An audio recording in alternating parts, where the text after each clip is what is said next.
instances of paranormal phenomena have been reported in this desolate place. Events that may reflect the area's tragic past.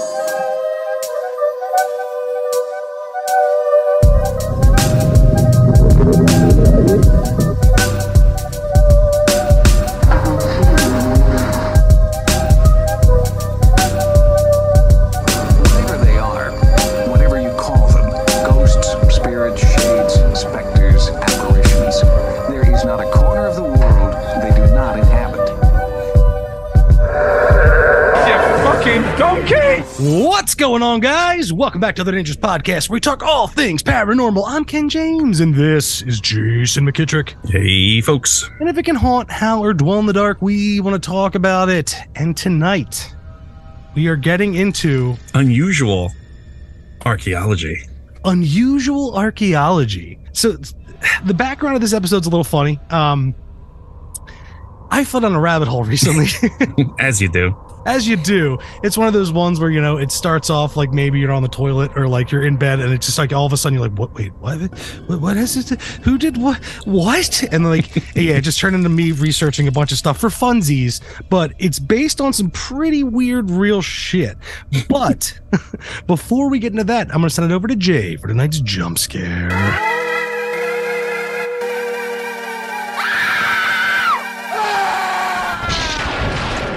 Thanks, Unusual Ken. Yeah, unusual Ken, because I'm drinking cranberry apple juice tonight instead of my usual Chardonnays. Are you trying to get that sponsorship like that dude on the skateboard? Yeah, absolutely. That Right, guy's right. He's living large now. I guess. Okay, so tonight's entry is brought to us by John from Pittsburgh, another PA. I love it. Yeah. So John says, I was staying in the Flamingo Hotel in Las Vegas, which is the oldest property on the street with a sordid mob history.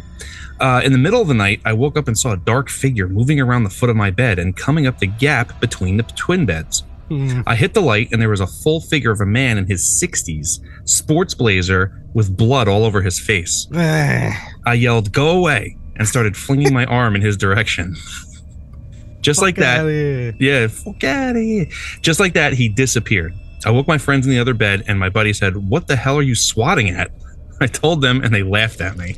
Yeah, the following morning, my buddy said after I had fallen asleep, water was dripping on his head, but there was no leak on the ceiling, and was convinced we may have shared a paranormal encounter. John Maybe. from Pittsburgh. John. Yeah, I spent some time out in Vegas. I was out there for about a week. Ghosts? No ghosts. No ghosts. That's a place, man, a guy like me can't survive. It is. Whoo-wee. I was in like TJ Maxx buying a shirt and I had like a pounder in my hand. I was like, yeah, I can't do this, man. This is bad. Bad news, man. Bad news. But yeah, I like the old mafioso in the Flamingo, you know. Yeah. Covered in blood. You know, he's like, "Gino, get the fuck out of here, Gino. Fuck out. Fuck out of here. And Gino says, "I'm just trying to get my gabagool. Get the fuck out." Yeah, I mean, John from Pittsburgh is probably Italian. I don't know. Yeah, right. He sounds right to me. So that's thanks, John. I mean, that's I mean, a town like that, if you go there and don't experience something, I'd be upset. But most people go there, like you're saying yourself. I've never been there, but yeah, you go there, you're going to be inebriated probably most of the time. Yeah, and like there's like the old strip with like all the old stuff. I'm sure that's where you're going to find a lot of it. But we did go to the Flamingo, which is at the end of the one, and like, yeah, man, they have like the mob museum there. It's pretty cool. So there's a lot of cool stuff there, and like they like their buffet is like world famous. Like it's like, all right, $20, all you can eat, all you can drink, and like you just go. Yeah, it was awesome, dude. Wow. And like we went in there, we're like, I forget who found it. We're like, good find. I think it might have been Sweeney, but we're like, good find, dude. Like crab legs, whatever. It was awesome. And we Do you think the buffet was haunted? IBS. Yeah, it was haunted by some IBS. I'll tell you that. Wasn't 5-star buffet, I'll tell you that much, man. Okay, all right. So it was a bridesmaid situation. Yeah, well, it could have been, but you know, those we were, you know, thoroughly lubed from all the Fat Tuesdays icy drinks. Best deal on the strip, man. It's crazy. There's like one every 3 shops is like a Fat Tuesdays. You go in, $12, they give you like triple shots of like 50 proof like slushy. It was a constant flow like the whole time. Yeah. So bound up. But whoa, wait, what was that? Whoa, oh wait, you know what that was? It was another haunted headline.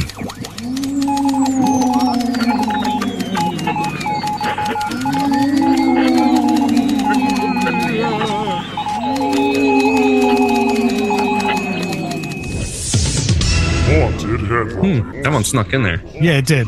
They're faster and faster, man, every time. And you know, they're obviously, they found me because we're doing a remote episode again. You know, they were confused at first. I think I might have saw it pass you in the back, and then it came around.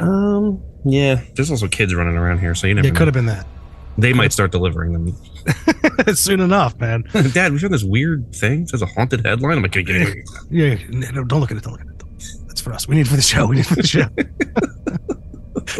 All right, guys, but this one is really strange. People spot mysterious lights hovering above Las Vegas. Oh, how about that? Whoa, look at that. I didn't even mean that. Yeah, that's crazy. That links up there. This one is on December 23rd. People spotted what appeared to be a UFO hovering above the Las Vegas Strip. But according to 8 News Now, the sight was likely a rare weather phenomenon that isn't usually seen in Las Vegas Valley. Honestly, hold on, but workers posted a video in the early morning hours of several lights hanging out in the clouds just above the Sapphire Gentlemen's Club on Sammy Davis Jr. Drive. The video shows some stationary red and white lights in the clouds with 4 spotlights moving around them. You can hear people in the background of the video speculating what the lights could be. One person can be heard saying, honestly, this is really strange. I mean, we're here every night. I've never seen anything like this. And then there's a link to the video. If you Google it, you'll find it. I mean, I don't know what kind of weather pattern that is, buddy. So I saw the video, and then when you sent it to me, I was looking at it, and when you sent it to me, I had a little downtime, so I started looking, and apparently that's something that's like that red light, and the other thing is something that's in the sky every night there. Okay. It's like some kind of projected thing, and then also that new like drone shit that they're doing. Yeah. They do that a lot in Vegas now too. Yeah. So I want it to be real, but everyone that was like commenting, they're like, is this person fucking stupid? Like this is there every night. So I don't know. I don't know either. I mean, but I'm just from the little research I did, like there was like 30 people like dogpiling, like this is not a UFO. This is whatever they said it was. So, right. Hey, I'm not there. I don't know. I don't know either. It hit the headlines, and it's our duty to report it. I blame those dudes from Hardcore Pawn. Right? Hardcore Pawn. Right? Ooh-wee. Oh, wait, they were in Detroit. They were in Detroit. You're thinking of Pawn Stars. Pawn Stars, that's right. Different breed of the same monster.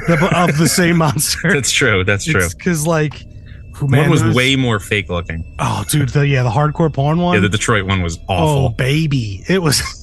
we binged that in like fucking weekend. We watched like 40 episodes back to back to back to back. It's great shit TV. Like back in the day, we'd all used to just be like, oh shit, hardcore bars. And we would laugh and laugh. And I always loved like the son trying to pretend he was tough. That was my favorite. That like nerd ass dude. Like you work in Detroit. You know, like you're not. You know what I mean? Like your daddy's rich. Yeah. Like maybe he cut his teeth back in the day doing this stuff. The store is in Detroit. There's no way he lived in Detroit. Exactly. That's what I'm saying. He's in the burbs somewhere. You know, what was the line? It was the outcast line. I heard it's not where you're from, but where you pay rent. Then I heard it's not what you make, but how much you spend. That's a thug comment. I'm sorry. But my inner thug came out there with a little quote there. But okay. All right. Hardcore Pawn. But no, okay, so my mistake. I blame the Chumley and that crew. Yeah, and Big Haas. Yeah, those guys. Big Haas. Yeah. And the old man. But so this rabbit hole that I went down, right? I was I was just watching some videos, I was reading some stuff, and it came up about this the Freedom of Information Act. On their website, a government worker named Dientra Singar, I think is how you say it. Okay. She requested to one of the bodies of government, I believe it was the what was it, Department of anyway she submitted this question to one of the government agencies, and it was the The request was requesting documents pertaining to the resurrection chamber of Gilgamesh, the location of his body, and the location of the buried Nephilim. Right, and then next to it, it says closed, because all these ones will tell you if it was addressed, and like if if it's still an open matter, and it was submitted to the Freedom of Information Act on December 13th, 2018. Right, okay. So this might have been 5, 6, however many years before, but it's usually like 2, I think it is. Right. And if you're looking, you can find this. If I can find the link again, which I should, I had it. I'll post it. You can go down to the article, which number it is, and everything. Right. And I actually think I have it. Well, these days, any conspiracy theory worth its salt has to mention the Freedom of Information Act off the bat. Oh, it has to. And the Department of Homeland Security, that has to be in there somewhere too. Yeah. Okay. You're right. Right. So okay, the email is redacted. Right. Well, everything around it, I was about to say, almost everything around it is like redacted, because it's like, requesting the visa records for redacted, visa records for redacted. You know, I think we found the name of our episode. Redacted archaeology. But so if you get, so it's in Department State FOIA log 2018. The email is found on page 470, number F 2019-02110. And once again, I'll read that request, and it is requesting documents pertaining to the resurrection chamber of Gilgamesh, the location of his body, and the location of the buried Nephilim. So right there, I was like, wait a second, what are we requesting from the government officials here? Like, what documents? Did they just confirm mutants exist? Like, what the fuck? I know, right? That's what I'm saying. And like, the funniest thing is, like, all this other stuff that's redacted around it, I'm like, they're not going to redact the word Nephilim or Gilgamesh. You know, like, this is, I don't know. It's almost like it's not real. It's on there, man. It's a government document. Yeah, I know. I mean, that could be those could be code words for something completely not that. Sure. But what I found on it is that an archaeologist in Iraq in 2013, they reportedly were on the belief that they may have discovered the lost tomb of Gilgamesh, ruler of the ancient Sumerian city of Urk, and the subject of the oldest recorded story in history. Now, that's Urk, Iraq. That's, where we get that name from. Now, at the time, he's a German scientist or a German archaeologist. He says, excuse me. We found just outside the city in an area in the middle of the former Euphrates River that remains in such of a building which could be interpreted as a burial, Mr. Fassbender said. He said the amazing discovery of the ancient city under the Iraq desert had been made possible by modern technology. By reading differences in the magnetization in the soil, you can look into the ground.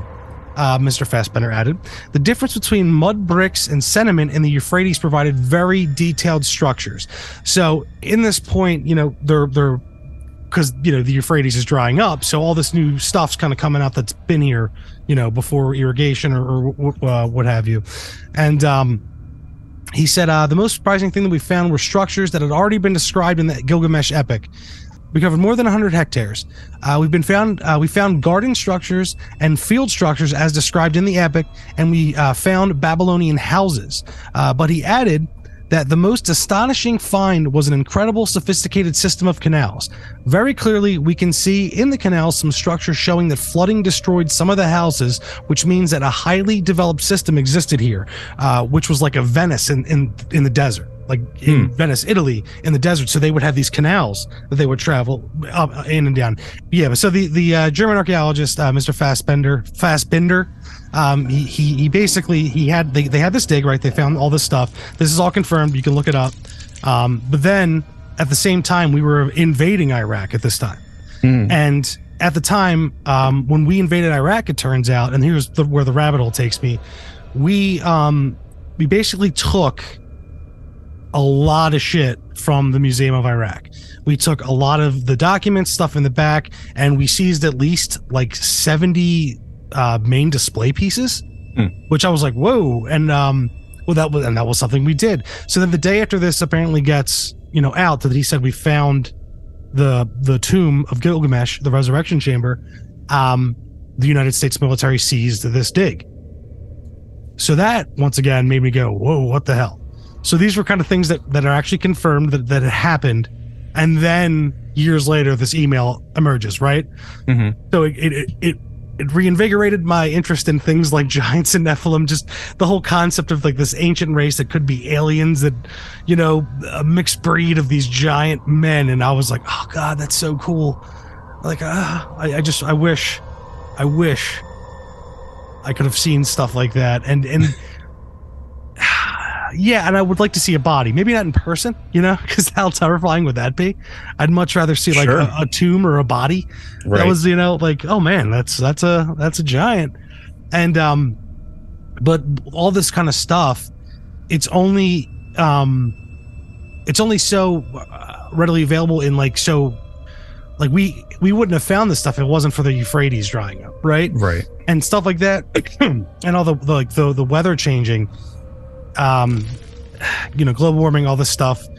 It's like, there's like, dude, like, so they're finding like all these different like chambers that look like what is people are saying, like, you know, the tinfoil hat gang are like, these are the cells, and this is like the biblical stuff of like the fallen angels entombed under the Euphrates, and when the Euphrates dries up, they're going to be released, and if you go now, you can hear chains and growls and all this stuff. But in reality, a lot of these structures, they actually look like Roman like aqueducts, like drainage systems, which is crazy, because, like, you know, it's just like so cool to think that like this area was completely flooded with water, and now like all this history is coming out as we go down, and it's super fun to like, you know, fascinate and read all these stories about like, oh, what about like the stuff that's forgotten? What about the other dangers and the monsters that we forgot about, that you know, the world is just eroded over, you know? And it just like, it's so spooky if like that, you know, these old cultures and ancient like civilizations had this knowledge and, you know, all this history of giants and men of renown and stuff. It's just so spooky to me. Okay. It's honestly not something I've never looked into. I mean, in the corner of all this stuff, you know, this paranormal, supernatural, or fringe science, whatever you want to call it, ancient aliens, the Gilgamesh stuff I've never looked into. So this is all kind of new to me, but a lot of this stuff, you know, just a cursory internet research here. The discovery of his tomb doesn't seem to hold much water. But, you know, if it was, you know, one of those things where it's like, okay, if this is real or whatever they're trying to say it is, because I don't even know what they're trying to say. You know, what does that mean? Like, you know, right. Well, so I was going over just what took me down the rabbit hole. And the stuff that I liked about it, only the stuff that it's like, this is what this guy said. Here's this email. This is what the United States military did. Like, these are the only things that like, which made it so interesting for me. The rabbit hole is that specific people in the government want to get the genetics of Gilgamesh, the DNA, because he was 2/3 God. And that gene would unlock some kind of immortality or power or some kind of crossbreeding to create, you know, some kind of god race, or the elites can take over, you know, like elites. That's like the, you know, that's the tinfoil hat theory. But in the same breath, it's just crazy that like that email existed. And I know you're saying it could be code words or whatever, but I'm just taking it for face value that's out there. And it's like, yeesh. Right. Oof. And if they could find something, I don't know. It's kind of funny because I was looking into this a little earlier, just to, you know, kind of like, you know, just look over the stuff a little bit. And as soon as you search this stuff, like the third and fourth link down, you start getting stuff like, you know, satanic pedophile cabal. Like, what the fuck? Yeah. And then fucking Hillary Clinton reptilian elite. I'm like, Jesus, blood drinking, flesh eating, shape shifting extraterrestrial reptilian humanoids. Yeah. I was like, wow. Yeah. And apparently that's where they're going with a lot of this, is that they want that DNA so they could meld it with their own or whatever it is. Because a few of these things I came across, it was like, oh, well, Gilgamesh is actually an ancient alien and they want his DNA because of that. And I was like, okay, all right. I mean, this is a fucking barrel of laughs. I mean, this is a lot of fun. But it's just amazing how it just rolls into the next conspiracy theory, like just so easy. Yeah, and once there's a couple trapdoors, right? So you can get down a couple, and you're like, all right, this is kind of where I'm digging. And then you go one more trapdoor, and they're like, did you bring the coke? And every trapdoor, the bottom of all trapdoors ends up in fucking Alex Jones' basement. Yeah, yeah. Globalists and the elites. Gay frogs. Hillary Clinton. She's got the DNA. She's gonna become God. She's gonna kill us all. But Bohemian Grove, he was right about that. We got to give him credit there. Yes, but let's be honest. That was one of the most obvious things he could have found. I mean, that was I think that's what hooked him in. I don't want to turn this into the Alex Jones episode, but that's the thing that started him because he actually found something. He's like, well, this is real. Then the rest was clout chasing. Yeah, man. And then you're on to human animal hybrids, and then that's it. Humanzees. Jesse Ventura was after those, man. Humanzees, yeah. Yeah, he was. The body had a rough couple of years there in the early 2000s. Yeah. Did you end up ever seeing those videos of the Gilgamesh tomb? Like, it's supposed to be the leaked videos. Yeah. Of the corpses. It's like, it'd be cool if it was real, but it's like, why is it black matte paint underneath them? And so a lot of this stuff, it's I think it was created, I can't say the dawn of the internet, but this is early YouTube years. So some things could pass, but now that everyone has an HD camera on them, it's kind of hard to all this stuff. Just you just look at the dates. It's okay, 2006, 2012. It's nothing past that, and it's well, yeah, because now everyone has the technology in their hands for reptilian conspiracy theory. Sorry, I just found another one. Shapeshifters. It has to become more and more underground and more obscure for it to survive and have any kind of quote unquote credibility, because it's well, they're not out here, so where are they? It's well, the underground bases. It's okay, the underground bases. Yeah. Which I don't doubt that there's fucking underground bases. I'm sure that there are. Yeah. But the fact that there are cities built by the reptilian shapeshifters, that's where I show me it and I'll be fine. and I was reading another one about this. They also had Casey Anthony is also a reptilian shapeshifter. Okay. And her daughter was part of something, and that's why they had to kill her. I was like, what the fuck? All right. It's dude, it's nutty. Yeah. Oh yeah. But one of the cooler ones too was the them finding the tomb of Osiris. Okay. Now, that one was a little more credible. Right. I mean, sure. I mean, this is one of these ones, and I think peppering this one in here is a little more credible because this is an actual tomb that they found. Yes. So we found this one on futurism.com. Every culture has its legends and myths. Most of us are familiar with the legend of King Arthur, the greatest king in British legends, and his queen Guinevere. Likewise, the mythology surrounding Osiris is one of the most prominent tales to come out of Egypt. Osiris is the ancient Egyptian god of the dead and the ruler of the underworld. As is true of many religions, the myths surrounding the figure are complex and varied. He was the god of immortality who was supposed to judge the dead, only allowing the morally worth into his afterlife. He was seen as a god of regeneration and rebirth, and he held a number of other roles that varied according to the cult. Now, he also shares the same characteristics as Gilgamesh, right? Which I thought was interesting. But regardless of how he was seen, he was widely regarded as one of the most powerful gods. And now archaeologists have discovered an ancient tomb that appears to be directly modeled according to the mythical tomb of Osiris. This find was made by a Spanish-Italian archaeological team in cooperation with the Egyptian Ministry of Antiquities. Those jerks. For real, look it up. This tomb was described by Egyptian lore in the necropolis of Sheikh Abd el-Qurna. Killed it.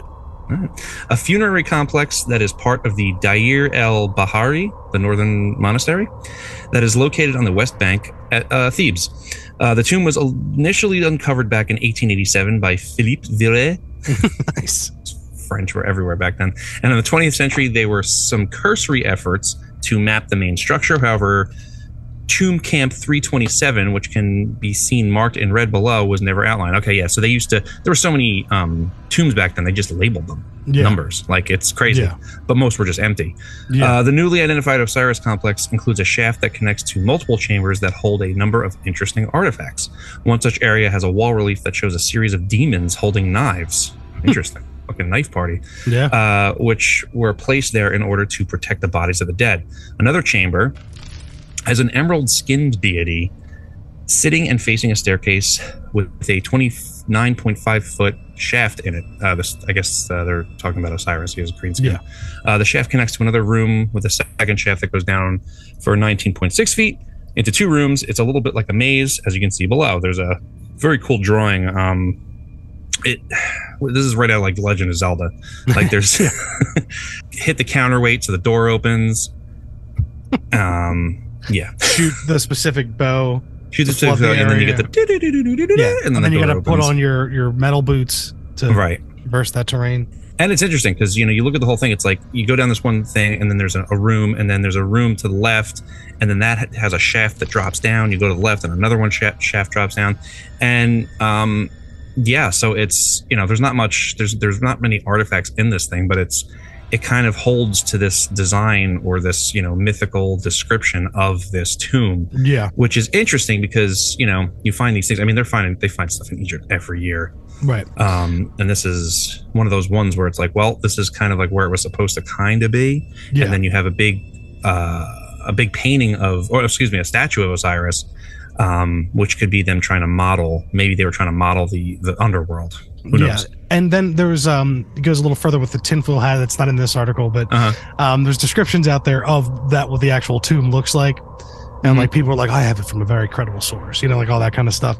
But the description is, you know, of course this was all flooded. So they, you know, got all the water out, and to a point where, so there's 4 pillars in this, tomb, and each 4 pillars apparently has some kind of, instructions, you know, on it, obviously to probably resurrect someone.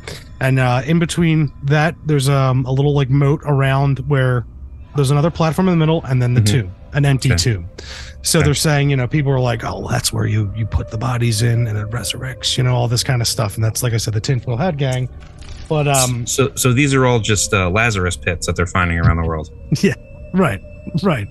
Apparently, once again, like I said, this is the kind of thing that interested me to get me down this but led me into this whole, like, you know, what is buried, you know, and I was like thinking, I was like, what else is out there, especially in like in this part of the world, because, you know, we have like you know, just a little bit south, there's the whole Mayan, you know, complexes and all. Dude, like my favorite. We'll have to do an episode on that because every time I see that side-by-side comparison of like, oh, here's a guy here's an astronaut in a space capsule. Yeah. Here is that one king, I think it was Shield Jaguar, I think his name is, and here he is on this. It's like the tree of whatever, and it's like, no, that's just a guy laying down. And when people lay down and put their legs up, it looks like other guys when they're laying back and their legs are up. Yeah, and also too, like the rainforest, like all that, like there's actually like that just all like there's like civilizations there that have just been overgrown, and it's like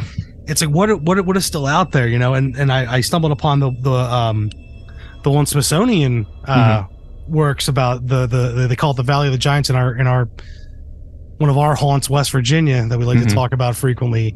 And it's actually there was a Smithsonian worker that was doing surveying of these giant mounds.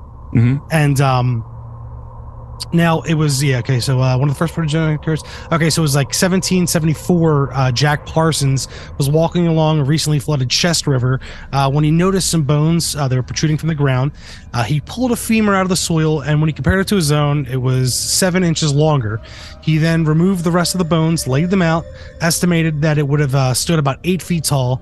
Other settlers also found gigantic skeletons in the area, which was soon dubbed Giant Town.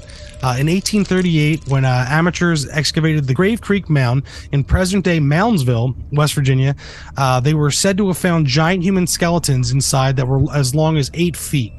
In 1850s, a root cellar was being dug in Palatine, East Fairmount, West Virginia.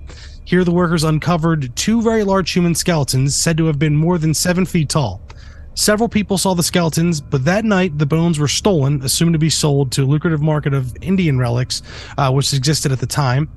And then in 1857, the Western Literary Messenger reported that the skeletons of giants had been found, stating, a day or two since some workers... Actually, this one is actually, I believe, one of the hoaxes. Yeah, so this is definitely one of the hoaxes, I believe.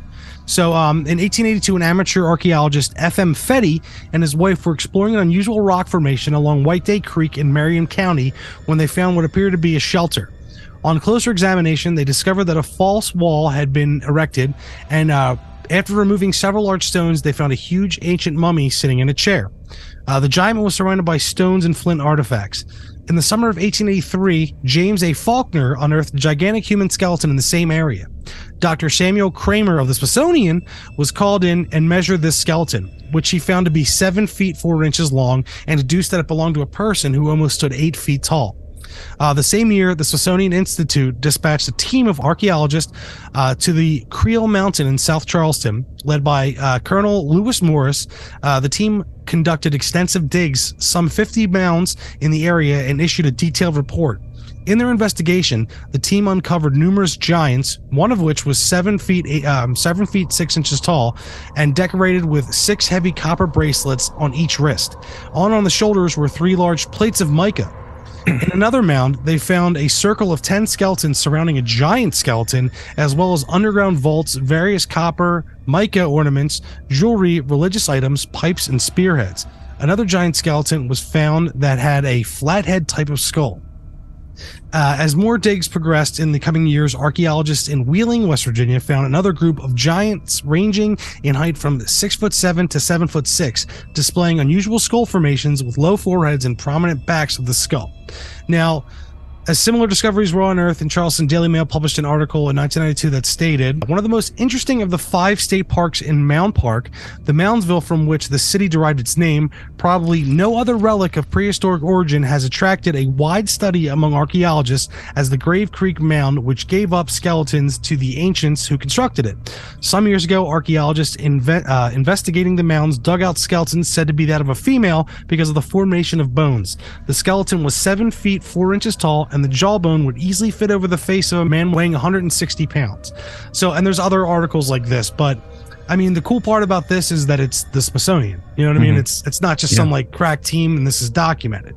Now, I did see a lot of things about like, so I think it was like in the 1940s, they started basically doing like the Dowdism, or like saying like this had to have been just miscalculation with the measuring. Saying things like that, and like over time as the body decays, the bones separate, and like the pieces and like the segments and all that stuff, which okay, but also I mean I think these guys knew what they were doing. I mean, sure.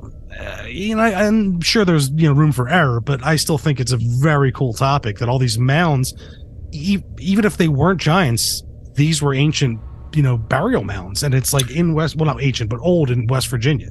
Yeah, no, they're in several areas of the United States. They're certainly interesting because I know that they're very they're kind of shrouded in mystery because they don't really know too much about these cultures. Because I mean, I remember watching something about it where they were saying that that maybe these were like offshoots of Mayan or pre-Mayan, pre-Columbian cultures that kind of traveled further north and like were building something similar to how like pyramids were built. Like you would have these stacked mound, and over the years it would get overgrown. But I know that a lot of these don't really get dug into because they fall under these like Native American kind of like you can't really mess with them too much, but they're in certain areas they're like all over the place, and as I often do, I'll turn back. There is a Lovecraft story called The Mound, and it kind of addresses this, and it's very interesting, and talks about this whole like this subterranean culture, and it's this whole thing is super interesting because it's one of those ones where like it's just a big question mark. They're like, well, who were these people that built this? Because there's many different stylistic differences, and they just don't know a lot about it. Right. I was watching one thing where a guy was talking about like so you know how we're like, okay, it's confirmed that like all humans basically originated from like one part of Africa. There's other scientists who say there's genes that like so all of like the oldest kind of continents like Africa and like parts of Europe, like they studied the DNA of like the people who have like the oldest lineage, and there's a space in the DNA that they can't identify where they come from. Like it just like this part of the DNA is gone. Like they can't attach it to any other DNA of any other race that is still on the planet or I guess ethnicity or whatever you want to call it. So a lot of people are doing the whole like, whoa, did this whole race that were related to just get like taken off the earth? Is it like I wonder if that's I wonder if you give it another decade or two. I wonder if that has something to do with like all the Neanderthal DNA that's mixed into anyone who has European heritage. Right. Like I wonder if that has something to do with that. It could, and that was one thing too. It's like, because at first we thought the Neanderthals, however you want to call it, like we thought that they were like just big dummies. But like it turns out the more that we're knowing now, recently we're like, okay, no, they were a lot bigger. Their heads were bigger. They were shorter. They were hunched over. Yeah, way more powerful. But they were the first ones that started showing, drawing and documenting history, and they had kind of the way they buried their people. They were, their hands were crossed, and it was just some kind of like showing that they had some kind of ritual or some kind of like higher power that they were trying to appease. So it's like, as we always were like, oh, what is the missing link and all this stuff? It's like, it's not that far from Neanderthal, because like they had this stuff, they were starting to get to the point of civilization. Sure. And it's cool to learn this kind of stuff and like the evolution of humans, but it is also cool to be like, there's something missing there. There's something in that DNA that we don't. Yeah. I mean, can't track. Yeah. I mean, I think we like to, sit back and think that, we know everything, which obviously we don't. Right. But, I think it's also great that, every 5-10 years science advances and it's like, oh, now we knew this. Now we know this. And it's doing archaeology from like a different standpoint. It's doing archaeology through just the DNA, which I find fascinating. Right, and that was the one thing that when I was watching that, they were talking about like the new genetics and the new way of identifying the genetics compared against everyone that's alive and anyone, any DNA of anyone that we've known that we could trace, and they're like, whoa, we don't know these two, and it's like the origin of the first men, like we don't know that one little strain there that like bridges the gap of like where are these people that we're related to, right? Aliens, some say. Well, I never understood. I don't know if we ever talked about this. I never understood the leap in logic that goes from it. We don't know where it is. Must be aliens. Right. Why is that a conclusion? Well, it's because of the book, The Chariot of the Gods. That dude, he was like, here it is, man. And everyone was like, oh my God.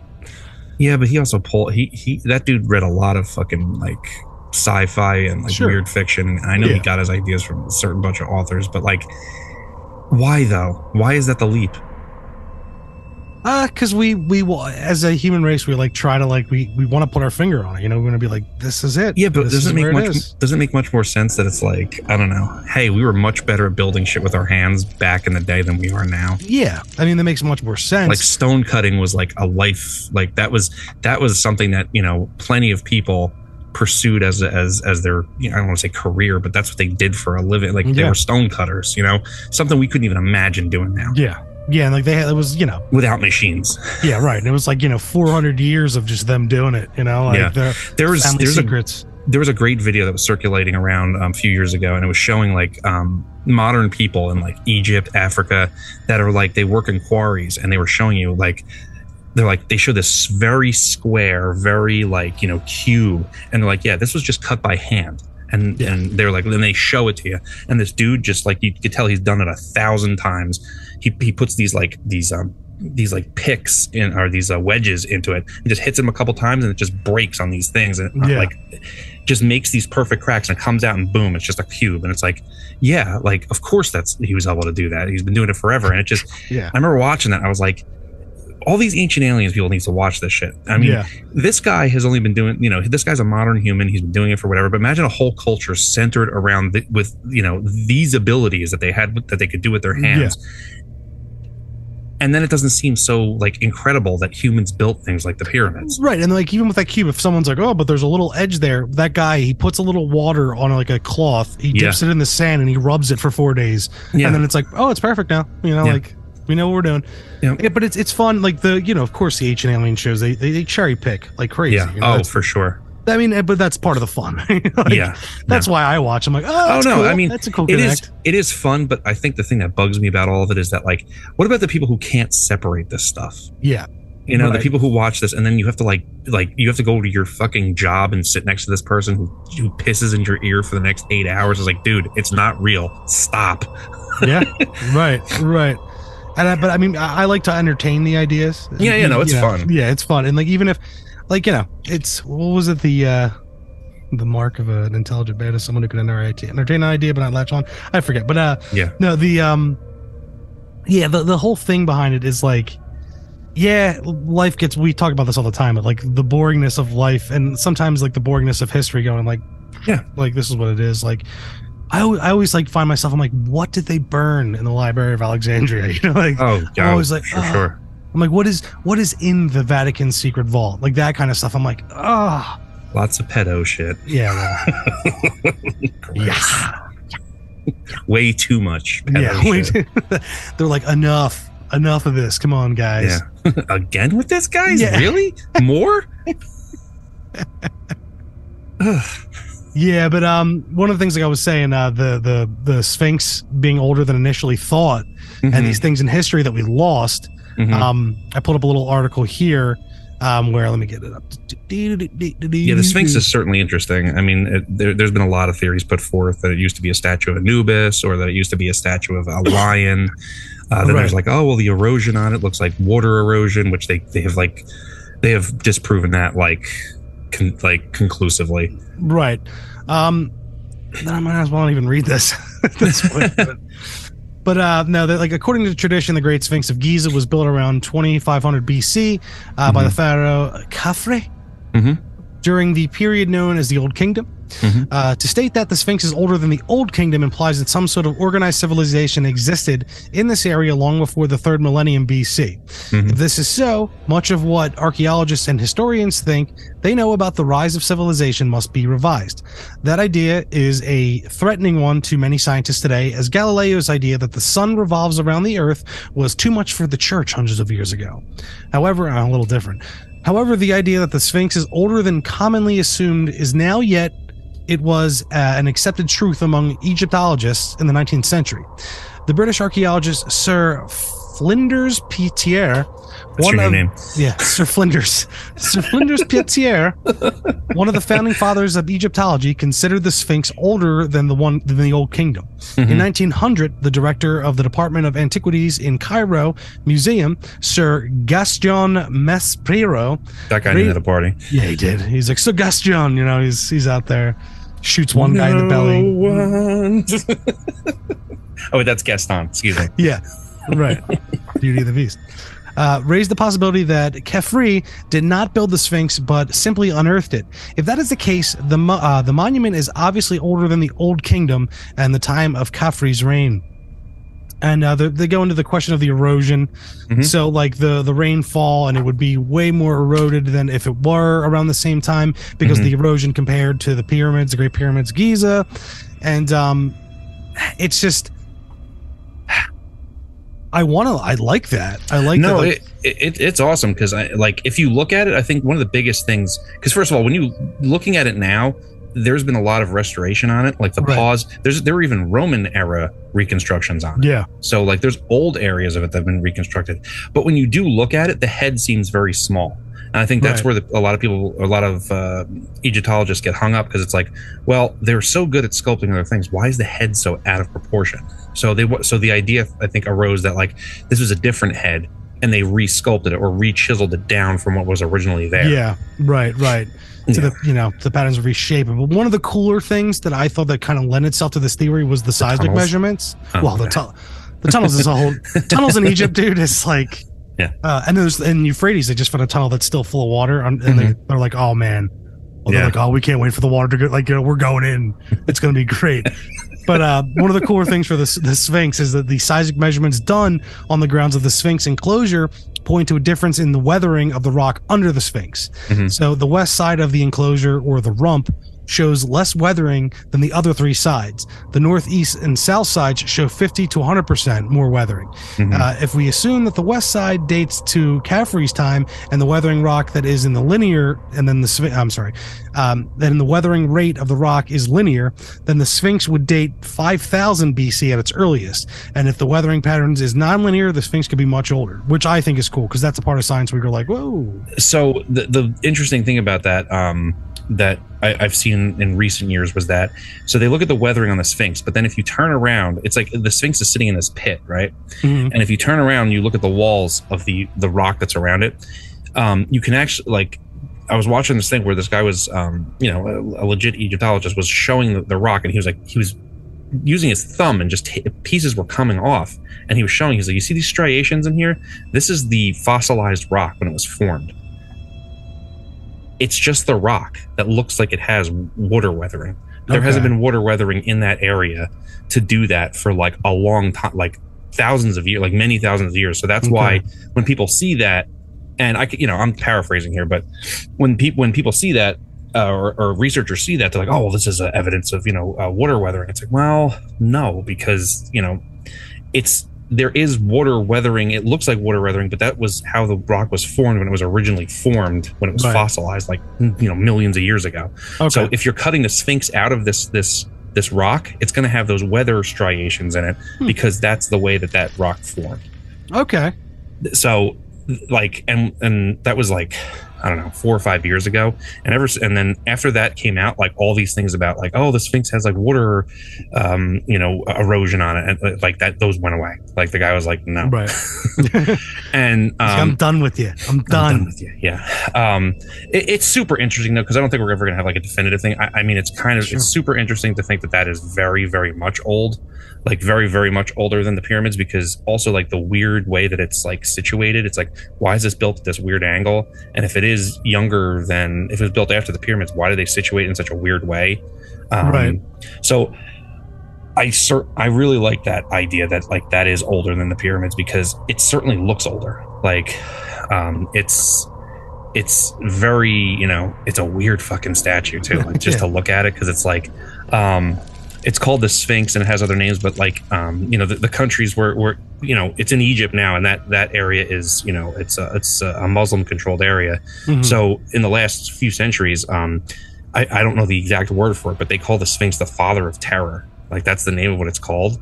And it's because it's fucking weird looking. Like you walk up to it, this face comes out of it, and it's like the nose is knocked off, and like it just has this very strange look to it. And it was buried like many times, like it was up to its neck. And then there's this one pharaoh that, and I forget his name, he walked up to the Sphinx, and it was buried up to its head, and he fell asleep under it, and he had his dream, and the Sphinx said, if you uncover me, I'll make you pharaoh. So he uncovered the whole Sphinx, and then he erected this, I think it's called the Dream Stela. It's this big plaque, and he tells this whole story about his dream or whatever. It's still there to this day. And he became pharaoh after doing it. But he had this dream when he fell asleep under the face of the Sphinx. Ah, man. Yeah.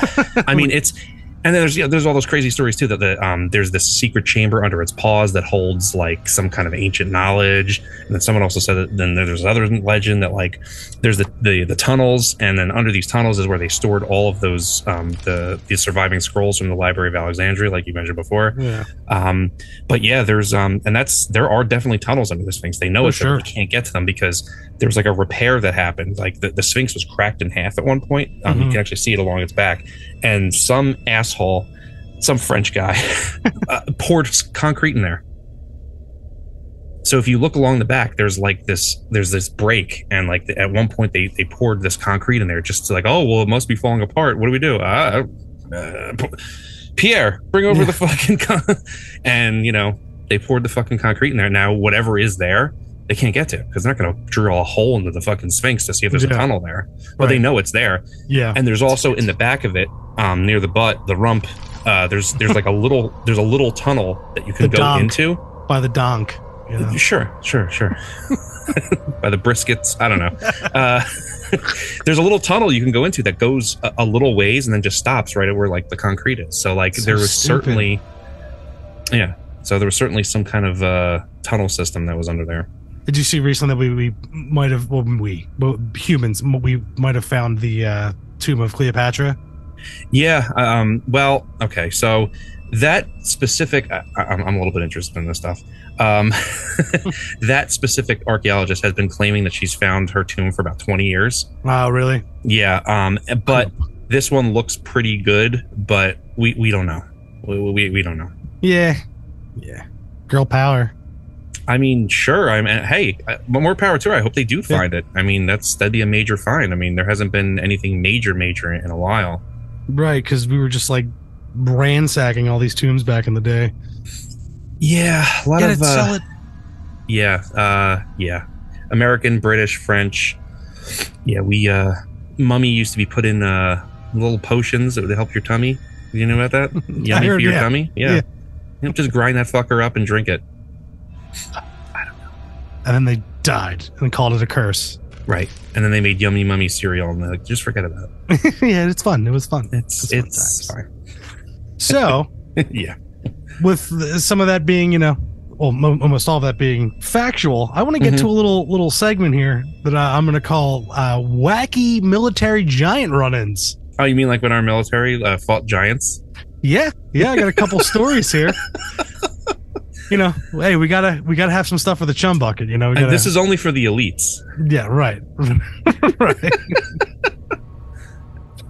So, all right, where are we at here? All right, so encounters with beings, which some outlets claim to have occurred during service member deployments to Afghanistan, were recently recapped on the Havoc Journal blog, on a website dedicated to veteran news and issues. The account below appeared on Tales from the Grid Square, a collection of military encounters with the supernatural penned by author Nick Orton. During the war, many members of the U.S. military and coalition would encounter activity that would defy normality. Orton wrote on the Havoc Journal, UFOs, cryptids, and ghosts. Many bore witness to the immense and immeasurable mystery of Afghanistan. What they witnessed is often kept close to heart, but is terrifying and truly something incredible. Chief among those terrifying encounters was an incident in 2002 with the Giant of Kandahar. A biblical... What'd you say? The Giant of Kandahar. I love it. Kandahar. Yep. A biblical cryptid creature that special forces stumbled upon as the giant was doing giant things like cooking giant food and minding his giant business.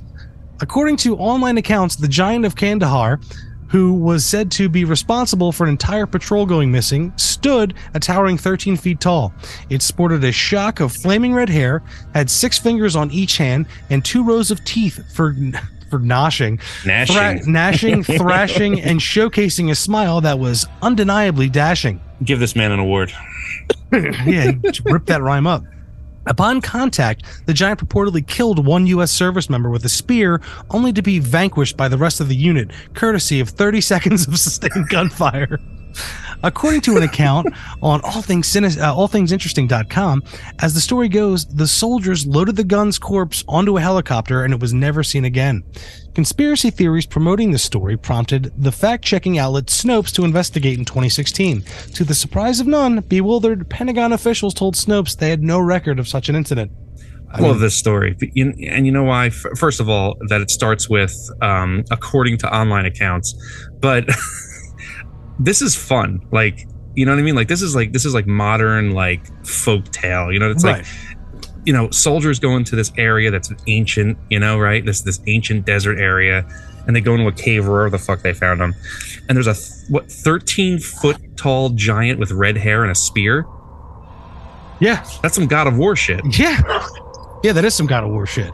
And I would love if, like, our boys were out there like, kill it, gun it down, you know, just 30 apparently seconds. 30 seconds of sustained gunfire. I mean, you know, who else is going to stand? I mean, even the giant couldn't stand up to that. Right. Now, here's what I want to know. Was that giant a member of this race and there's just a few left, or these giants live, like, for a long time? Well, I'm going to go with it could be both, but also some details that this article left out. The Giant of Kandahar had blue skin, Okay. Bluish skin, and it had one extra digit on each appendage. So he was AI art. Yes. Basically. But yeah, this story, got some wind under its wings from coast to coast. And then there are many accounts of soldiers who have reported seeing massive humanoids that tower over the normal man in Afghanistan. Orton continued, these stories are out there, albeit hard to come by. Not many are going to come forward and claim they saw a massive man running around the mountains of Afghanistan, but perhaps there is something truly massive out there. Yeah, man, I do like these, like the ones where they fold the U.S. military into it, where it's like, you ever hear those ones where it's like, oh, I saw Bigfoot and like I shot him, but then like, the U.S. government showed up and took his corpse. Yeah. Oh, absolutely. Like this falls under that. Like, we're in this foreign land, and it's like, oh shit, we're encountering giants. Yeah, I have a couple more. No, I'm sorry, not to cut you off. Go ahead. Go. It's good. No. Giants in the mountains. In this post, Orton shares several other gigantic tales allegedly collected from military members. They include the Giants of Kunar, a massive being of infantry team leader reportedly saw during deployment between 2008 and 2009. While overlooking one fateful night, they were overlooking a village. The soldiers peered through his newly mounted thermal scope. As he spanned the valley, he came across a very large heat signature. He assumed was a group of Taliban fighters huddled around a light high up in the mountains. All of a sudden, the heat signature stood up as one being. The soldier recalled in Orton's post, the trees in that area grew up about to be 10 to 12 feet tall. This thing was at least as tall, if not taller, than the trees that surrounded it. The giant's stride was slow and relaxed, yet it moved with incredible speed. The soldier added, nothing the giant's chill yet purposeful vibe. It walked parallel to the soldier's position for time before disappearing along the nearby spurs. Stories of the encounter were not shared with many, but soldiers reportedly said the memories of what he had seen. The soldier reportedly said the memories of what he had seen came flooding back after listening to Coast to Coast Dispatch. I think that's what I saw, a member of the ancient race of giants that descended from the falling angels, he wrote. Or it could be something like Sasquatch, I'm not sure. Totally. Yeah, totally. Then there's a couple more just giant things. Orton also included the story of an anonymous Air Force drone operator who was working in the northern part of Afghanistan during the war. Scanning around, doing my thing, and looking for stuff, he recalled. One day, the drone operator spotted 3 giants, each standing roughly 12 feet tall. There's a ruler tool that tells you how wide your crosshair is, and the people were as tall as the crosshair was wide, the operator said. This was all in mid-wave, infrared at night, so they showed up as black humanoid heat signatures. For 10 minutes, the operator observed them, during which time he reported the giants tended their fire and performed other chores, giant stuff. The only interesting thing was the size, the operator wrote. The goats looked like cats next to them. That's pretty cool. Another airman recalled doing a pre-op soak northeast of the Korngal Valley, where he scanned and analyzed real-time video feeds. According to his elaborate account, the airman watched some dudes around a fire to see if he could identify any weapons. After about 20 minutes, what he thought were 2 dudes huddled together under a blanket stood up, the airman wrote. This guy made the rest of the dudes look like children in terms of height. He stood up and walked over to a mud hut that he had to bend over to get in. And this is our last one here. Giant men at work. Finally, an Australian army officer who was on sentry duty in the country's Ruzgan province recalled spotting a giant going for a leisurely stroll around a nearby compound. It was lanky and wore unusual clothing, he said. By lasting the compound, the officer estimated the giant to be about 1,800 meters away. He wasn't in any hurry. I followed it for about 5 minutes before it went out of my field of vision. The officer recalled adding the giant to be about 12 feet tall or 14 feet, according to its Tinder profile. Just looked like it was walking, he wrote in Orton's post. Wasn't in any hurry at all, but was aware of what was happening around it. Kept looking around, especially near the compounds. I don't know if anyone else saw anything like it. Never told anyone about it before, but has stayed with me for over all these years. Maybe.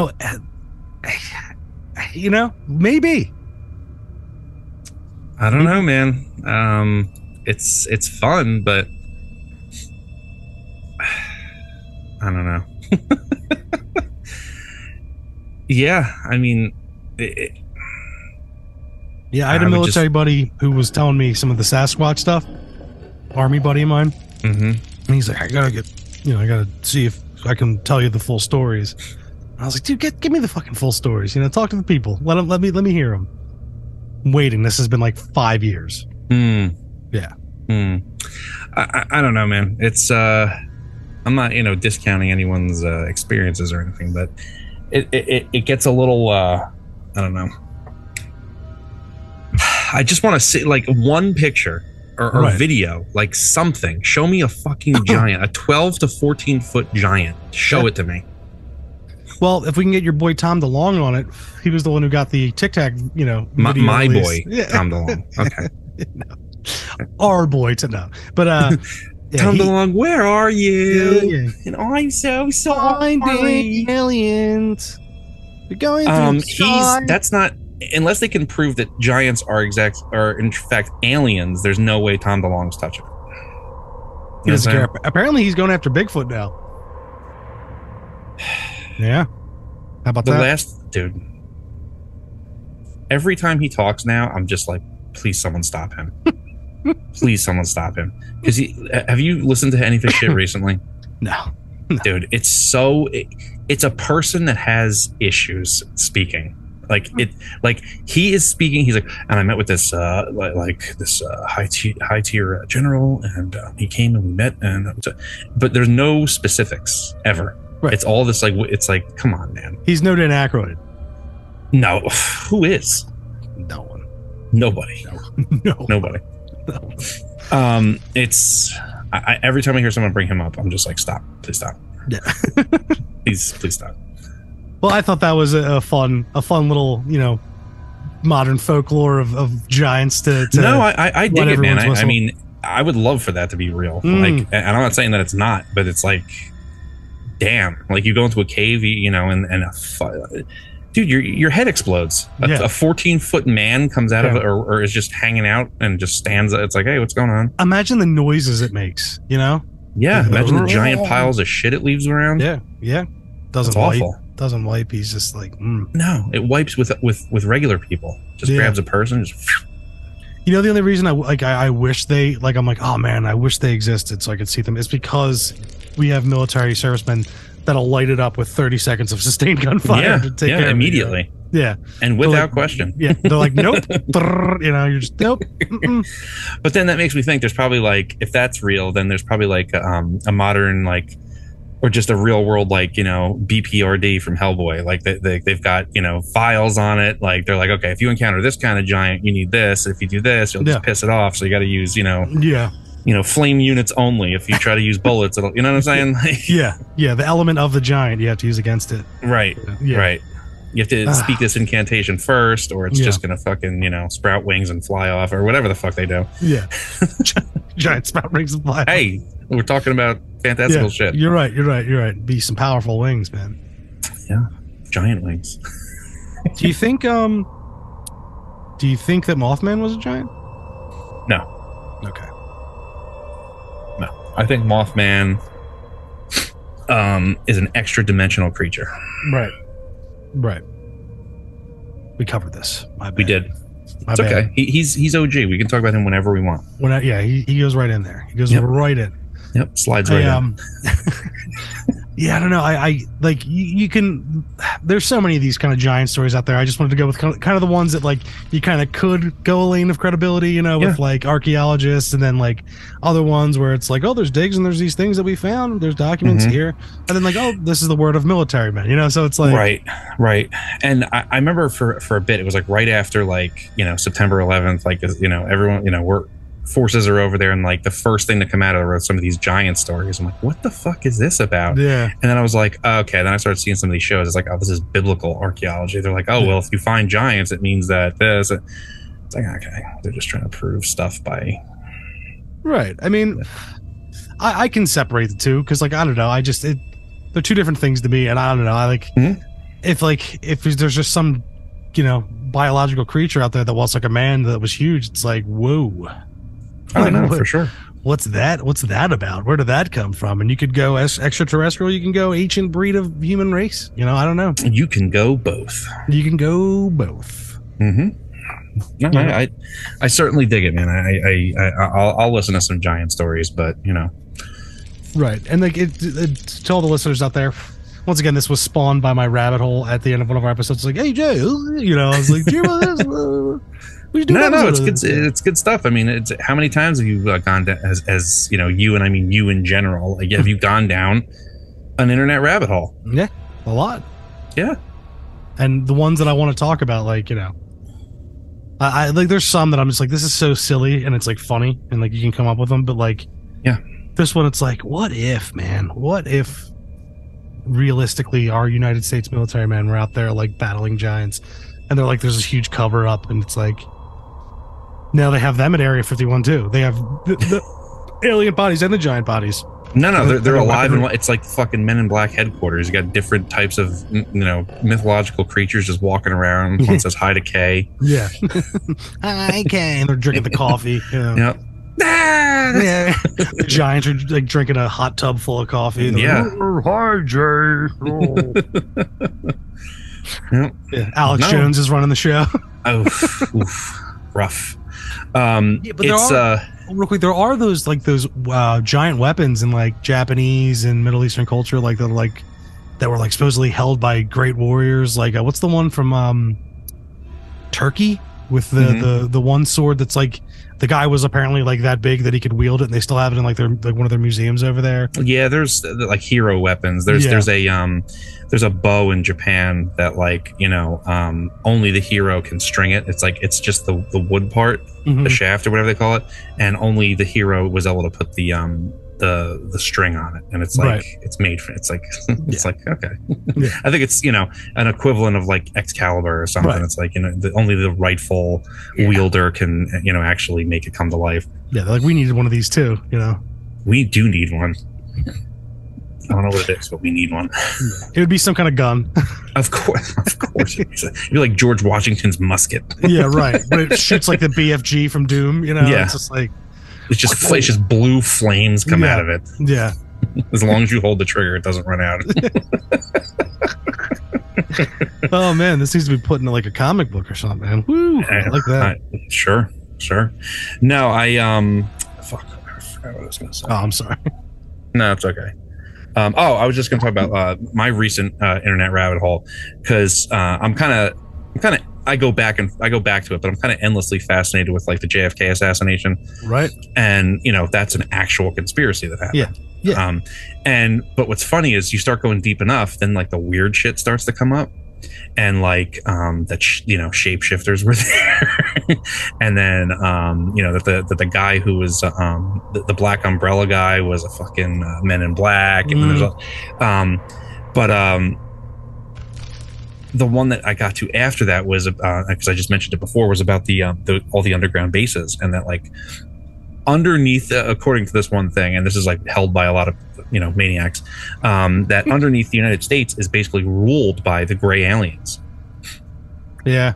And like they have these bases, and like you just can't go down there, and like there's like a truce that's been struck between our government and these aliens, and that like there are the entrances and exits are underwater, and they come out, you know, that's why you see the UAVs, right? And that's how they come in and they go out. Yeah. And it's like, what was the one? It was one of the last episodes of Bedtime Stories where the guy was talking about one of those and I actually read about that like fucking, I'm gonna say like 11 years ago on AboveTopSecret.com, that battle that happened in the underground base. And like they lost people in the firefights, and the aliens' weapons were so powerful, but they somehow ended up like, you know, getting some of them, and like Good stuff. It was like they were like these energy projection weapons, right? And like because there's this dude that was doing like you know, early 2000s, he was doing like those like UFO convention circuits, and like he was going and telling a story, and he was saying that, like, you know, that they were like these large gray aliens. They were almost like they had these weird long limbs, and like they were down there, and they had these like, they would just make these weird like gestures with their hands, and these like beams of energy would come out and stuff. I was just like, that sounds like a lot of fun. Yeah, and it's like, do we want to like, even there, like how we want to believe all this stuff. It's like, do we want to believe that one? Like, you know, I don't want that one because I want aliens that are like reasonable. Right. Like they don't have to be like completely altruistic, but like reasonable aliens. It's like, look, we want to liquefy a third of your population for food. Fine. Just not all of us. Yeah. A third. Well, you get 1/3. Yeah. 1/3. You jerks. Yep. And just go with like the Bill Burr method. Like, just take everyone on cruise ships. Yeah. Nice. Yeah, I mean, but that's kind of all I really had on you know, this crazy archaeology and fighting with giants and all this stuff. This was lost on the internet episode. Yeah, right. I'm sure we'll come up with more at some other time, but yeah, this is one I wanted to get out there because it's a fun topic because you can find a lot of cool stuff. I mean, once you go through that one extra trap door, it gets silly, man. They're wearing silver tank tops and, you know, lasers are coming out of their fingers. You know, like we don't know. Yeah, but I think the next one that we should probably get to, I think we haven't done Roswell yet. Because that's one where it's like the more the time goes on, the more feasible and the more believable it becomes. Right. We're going to have to do a series on Roswell, though, probably. Yeah. Because, wow. I mean, that's one I've been looking into for a long time. And as time goes on, like more stuff comes out and it's like, dude, something crashed there. Yeah.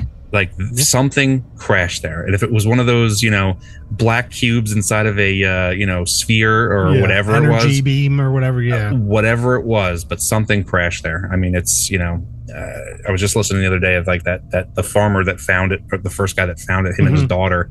And the daughter, I think we talked about this. She actually had this whole thing and she talked about, she didn't care. She talked about it anyway. And they talked about like what she saw exactly. And it's just, she's like, I don't care what you say. Like, she's like, I know what I saw. Like, and like, I think there's that whole TV show, I Know What I Saw, was spawned out of her, her story, because that was, she's like, I know what I saw. She's like, this is what I saw. And that's the one that kind of gets me, because it's like, okay, is that when we got the technology? Is that when we got it?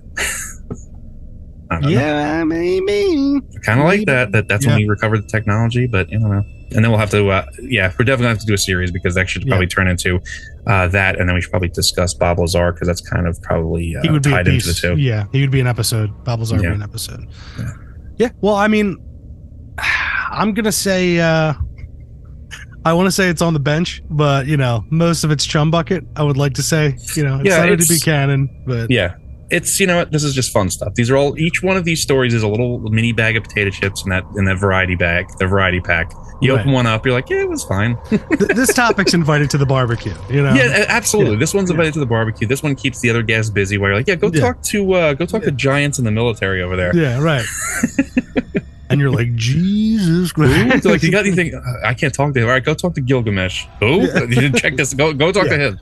Wait till you hear this. Wait till you hear about the resurrection chambers. And you're like, cheese on your burger? Okay.